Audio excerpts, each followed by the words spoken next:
Yo, I ain't here for the money, I ain't here for the fame.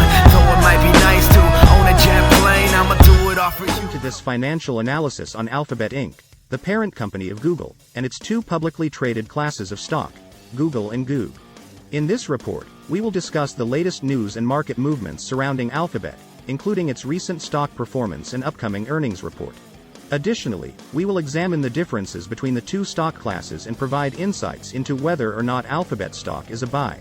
However, please note that this report is for informational purposes only and should not be considered as financial advice or a recommendation to buy or sell any securities. Alphabet, the parent company of Google, has two classes of publicly traded shares, Class A, Google, and Class C, GOOG. The primary difference between these two classes is that Class A shares come with voting rights, while Class C shares do not. Class A shares are also sometimes referred to as common shares, as they are the most common type of stock, while Class C shares are sometimes referred to as non-voting shares. The decision to create two classes of shares was made in 2014, when the company introduced Class C shares to preserve the majority control of founders Larry Page and Sergey Brin. At the time, the company had been experiencing a trend of companies going public and then losing control over time as additional share offerings and sales left founders in the minority. The stock split enabled Brin and Page to take advantage of public market liquidity while retaining majority control of the company. Because Class A shares come with voting rights, they may be considered more valuable than Class C shares. Shareholders with Class A stock can have a say in the company's corporate policy, vote for the board of directors, and approve or disapprove of any major decisions. This added value means that Class A shares tend to trade at a slightly higher price than Class C shares, but the difference is usually small due to arbitrage. It's worth noting that Alphabet also has a class of B shares that are only owned by insiders, such as Brin and Page, and do not trade on stock exchanges. The B shares confer 10 votes per share, giving insiders greater control over the company than outside investors. However, these shares are not publicly traded and are not available to retail investors. In July 2022, Google conducted a 20-for-1 stock split, making shares significantly more affordable to retail investors. This affected all share classes of Google stock, including both Class A and Class C shares.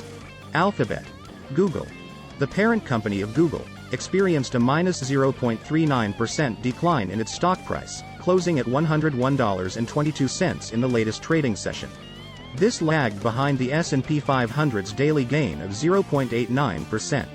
Despite this decline, Google had gained 7.71% over the past month, outpacing the computer and technology sector's gain of 2.42% and the S&P 500's loss of 3.9% during the same period. Analysts are closely watching Alphabet as the company approaches its next earnings report date, expecting a drop of 11.38% in EPS from the prior year quarter.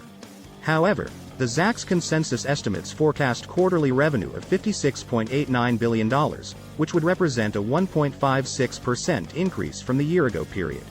For the full year, estimates project earnings of $5.12 per share and revenue of $246.7 billion, indicating a 12.28% and 5.48% change, respectively, from the previous year. Investors should also note that Google is currently trading at a forward P/E ratio of 19.84, representing a discount compared to its industry's average forward P/E of 22.43. Moreover, the company has a PEG ratio of 1.4, which takes into account the company's expected earnings growth rate. The Internet services sector, in which Google operates, held an average PEG ratio of 1.4 at yesterday's closing price. Recent revisions to analyst estimates for Alphabet tend to reflect the latest near-term business trends, which are directly correlated with near-term share price momentum. To capitalize on this phenomenon, the Zacks rank system takes these estimate changes into account and delivers a clear, actionable rating model. Alphabet currently holds a Zacks rank of number 3, hold. In summary, the primary difference between Google and GOOG is that Google shares come with voting rights, while GOOG shares do not. As a result, Google shares may be considered slightly more valuable, but the difference in price is usually small. Overall, Alphabet's stock performance remains solid despite the recent dip, outpacing the computer and technology sector's gains and boasting a discount valuation compared to its industry peers. I think Google is a buy. Their search engine dominance still remains strong, and recent AI development make me think that is not going to change anytime soon. As always, it is important for investors to keep an eye on any recent changes to analyst estimates for Alphabet and to consider the company's valuation in relation to its industry peers. Certainly, it is important to note that the information presented in this summary is for educational and informational purposes only. It should not be construed as financial advice or a recommendation to buy or sell any securities. Investors should always conduct their own research and analysis and consult with a qualified financial advisor before making any investment decisions.